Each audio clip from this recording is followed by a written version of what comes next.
Se a cozinha de um restaurante às vezes parece mais um campo de batalha do que uma linha de produção, bom, esta análise é para colocar ordem na casa. Hoje, a gente vai desvendar o que é o Playbook da cozinha. Uma ferramenta, olha, poderosa para transformar o caos em controle e, claro, a imprevisibilidade em lucro. Vamos nessa? Vamos direto ao ponto, né? Pensa só naquele último serviço bem caótico. Qual foi a causa? Aquele prato super complexo com 1000 etapas? Aquele ingrediente que, nossa, parece que sempre falta?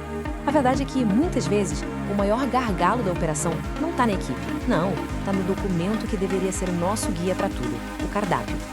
E aqui tem um ponto que é fundamental, sabe? O problema quase nunca é a equipe. Profissionais de cozinha, por natureza, resolvem problemas o tempo todo. Só que, numa rotina que é brutal, ninguém tem tempo para ser herói todo santo dia. O verdadeiro inimigo é a falta de um sistema, a falta de um plano claro que permita que o talento da equipe brilhe, mas sem se esgotar. E os sintomas desse caos? Eles aparecem na planilha e no rosto da equipe. O custo de mercadoria vendida, o CMV, sobe sem explicação.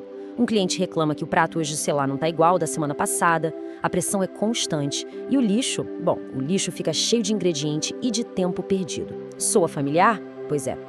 Mas e se existisse um jeito de blindar a operação contra esse caos? Então, existe. A solução é construir um manual de processos inteligente, um verdadeiro mapa para o sucesso. E a gente vai chamar ele de Playbook da cozinha. Tá, mas o que é, na prática, um playbook? Imagina o DNA da operação, só que todo documentado.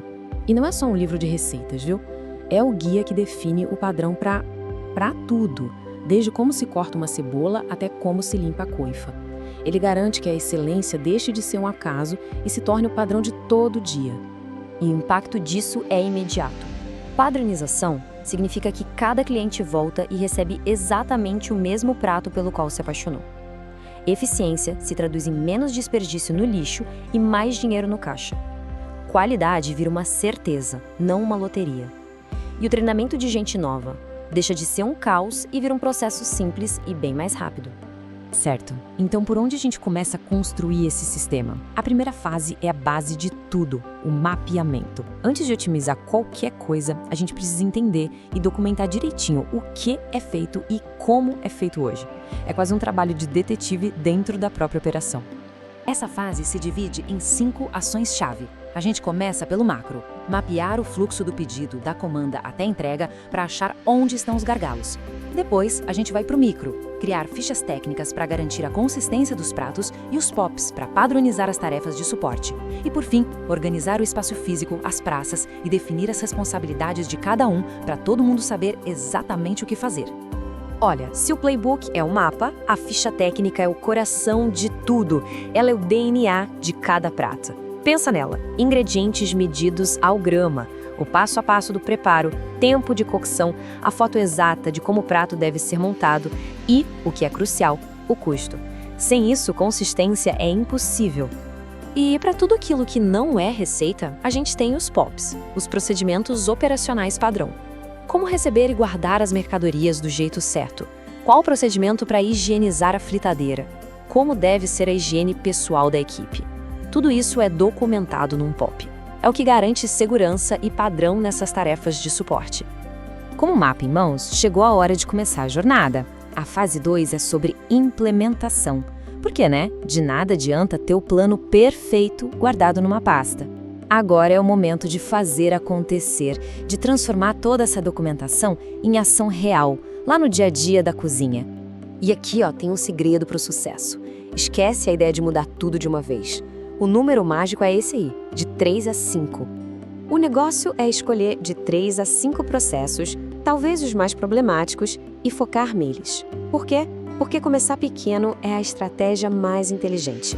Uma vitória inicial, mesmo que seja pequena, gera um efeito dominó.